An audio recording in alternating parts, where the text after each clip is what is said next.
नमस्कार दोस्तों, स्वागत है आप सभी का मेरे YouTube चैनल स्टेनो गुरु शिवा में।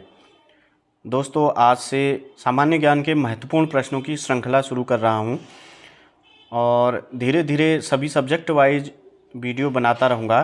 शुरुआत में 15 महत्वपूर्ण क्वेश्चनों के ये वीडियो आपके सामने प्रस्तुत कर रहा हूं। तो चलिए दोस्तों, शुरू करते हैं आज के 15 महत्वपूर्ण सामान्य ज्ञान जो सभी विषयों से संबंधित हैं। पहला क्वेश्चन है, भारत की न्यायिक अकेडमी कहाँ स्थित है? तो दोस्तों ऑप्शन है आपके सामने 4, शिमला, दिल्ली, भोपाल, लखनऊ। जिन्हें ये उत्तर आता है अच्छी बात है, और जिन्हें नहीं आता है उनके लिए मैं बताता हूँ जानकारी। तो भारत की न्यायिक अकादमी जो है वो भोपाल में स्थित है दोस्तों। मध्य प्रदेश भोपाल में भारत की न्यायिक अकेडमी स्थित है।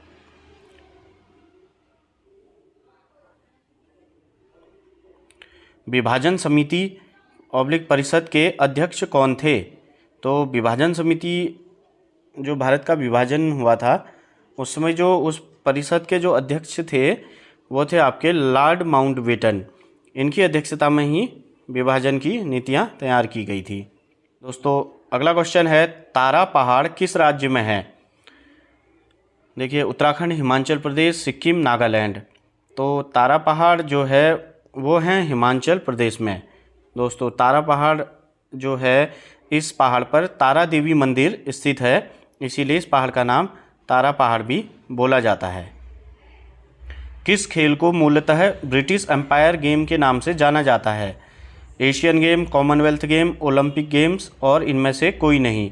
तो दोस्तों जो ब्रिटिश एम्पायर गेम के नाम से मूलतः जाने जाते हैं वो हैं कॉमनवेल्थ गेम को जाना जाता है।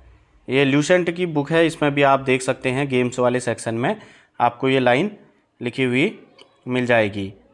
तो ब्रिटिश एम्पायर गेम्स को, कॉमनवेल्थ गेम्स को ही ब्रिटिश एम्पायर गेम्स के नाम से जाना जाता है। निम्नलिखित में से कौन सी फसल खरीफ की नहीं है? दोस्तों रबी की फसल और खरीफ की फसल दो अलग अलग फसलें हैं। तो इस क्वेश्चन के अनुसार खरीफ की फसल कौन सी नहीं है? इसमें देखिए, कपास, सरसों, मूंगफली, मक्का। तो आपका आंसर जो है वो है सरसों।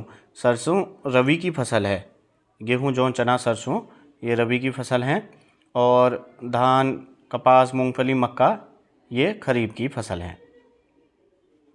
प्रकाश के रंग की गणना किसके द्वारा की जाती है? दोस्तों जो प्रकाश का कलर होता है उसकी गणना किस आधार पर की जाती है? तो ऑप्शन है आपके चाल, वेग, तरंग दैर्घ्य और इनमें से कोई नहीं। तो इसका राइट आंसर जो है तरंग दैर्घ्य, प्रकाश की तरंग दैर्घ्य के अनुसार प्रकाश की रंग की गणना की जाती है दोस्तों। तो आंसर हो गया तरंग दैर्घ्य।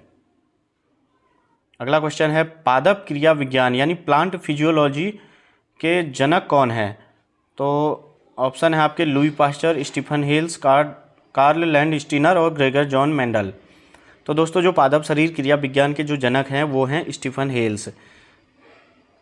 स्टीफन हेल्स को पादप क्रिया विज्ञान का जनक माना जाता है। और लुई पास्चर को आप जानते हैं, जिन्होंने रेबीज के टीके की खोज की थी, और कार्ल लैंडस्टीनर रुधिर वर्ग की खोज की थी, ग्रुप, ब्लड ग्रुप, और ग्रेगर जॉन मेंडल आनुवंशिकी के नियम बनाए थे इन्होंने। दोस्तों राष्ट्रीय भौतिकी प्रयोगशाला कहाँ स्थित है? दिल्ली, चंडीगढ़, मुंबई, कोच्चि। तो जो राष्ट्रीय भौतिकी प्रयोगशाला है वो नई दिल्ली में स्थित है। मेट्रोलॉजिकल राष्ट्रीय संस्कृत विद्यापीठ कहाँ स्थित है? तो ऑप्शन है आपके सामने जयपुर, तिरुपति, हरिद्वार और कोच्चि। तो राष्ट्रीय संस्कृत विद्यापीठ तिरुपति में स्थित है, आंध्र प्रदेश में। निम्नलिखित में से ग्रीन मफलर किससे संबंधित है? ध्वनि प्रदूषण, वायु प्रदूषण, जल प्रदूषण और मृदा प्रदूषण। तो दोस्तों ग्रीन मफलर जो है ध्वनि प्रदूषण को रोकने के काम में प्रयुक्त होता है। यानी ग्रीन मफलर होते हैं, ग्रीन हरे पेड़ों को लगाना रोड के किनारे, उसे ग्रीन मफलर कहा जाता है, जो ध्वनि प्रदूषण को रोकने में सहायक होते हैं।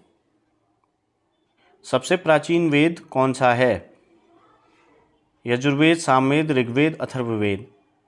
तो दोस्तों सबसे प्राचीन वेद जो है वो है ऋग्वेद। प्रसिद्ध सूक्ति तत्वमसि का उल्लेख निम्नलिखित में से किस उपनिषद में मिलता है? जो तत्वमसी जो सूक्ति है उसका उल्लेख किसमें मिलता है? तो ऑप्शन है मांडुक्य उपनिषद, छांदोग्य उपनिषद, ऐतरेय उपनिषद, बृहदारण्यक उपनिषद।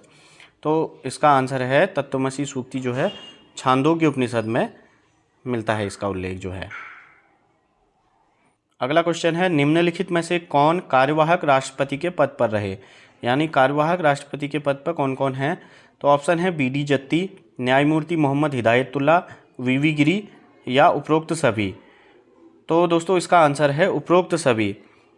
ये सभी कुछ कुछ समय के लिए कार्यवाहक राष्ट्रपति के पद पर रहे हैं, जिसमें से उसके पश्चात वीवी गिरी कार्यवाहक के साथ साथ राष्ट्रपति के पद पर भी रहे हैं 69 से 74 तक।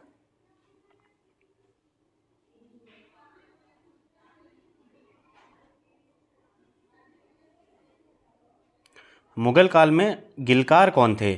दोस्तों ऑप्शन है कृषक, सैनिक, चूना मजदूर और बढ़ई। तो मुगल काल में जो गिलकार जिन्हें कहा जाता है वो हैं चूना मजदूर। चूना मजदूरों को गिलकार बोला जाता था मुगल काल में। दोस्तों अगला प्रश्न है चूना पत्थर किस चट्टान का उदाहरण है? 3 प्रकार की चट्टानें पाई जाती हैं, अवसादी, आग्नेय, कायांतरित। तो चूना पत्थर जो है इसमें से किस चट्टान का उदाहरण है? तो वो है अवसादी चट्टान का। अवसादी चट्टान में चूना पत्थर, बलुआ पत्थर आदि पाए जाते हैं। तो दोस्तों ये थे महत्वपूर्ण 15 प्रश्न। ये किसी भी परीक्षा में नंबर प्राप्त करने के लिए, एक एक नंबर प्राप्त करने के लिए एक एक क्वेश्चन आपको सही होना और आना बहुत ज़रूरी है। अगर आपको वीडियो को अच्छी लगी तो लाइक करिएगा, और जो चैनल पर पहली बार हैं वो सब्सक्राइब ज़रूर कीजिए, ताकि आने वाले सारे वीडियो के नोटिफिकेशन उनको समय पर मिलें और सबसे पहले वो ये जानकारी जो मेरे व्यक्तिगत नोट्स पर भी आधारित हैं और मेरी सफलता के जो अनुभव हैं वो आप सभी ग्रहण कर पाएंगे। और आपको किस विषय पर सामान्य ज्ञान से संबंधित प्रश्न चाहिए वो मुझे कमेंट करके बता सकते हैं, तो मैं आपकी समस्याओं का समाधान करने की पूरी कोशिश करूँगा। जिस विषय में भी आपको लगता है कि आप कम ग्रहण कर पाते हैं तो उस सब्जेक्ट से संबंधित मैं सारे नोट्स यहाँ पे बनाऊँगा, और सारे सब्जेक्ट के मैं बनाऊँगा। लेकिन अगर आप कमेंट करके बताएंगे तो मैं सबसे पहले उसी सब्जेक्ट को शुरू करूँगा। तो दोस्तों आज के वीडियो में इतना ही। Thank you.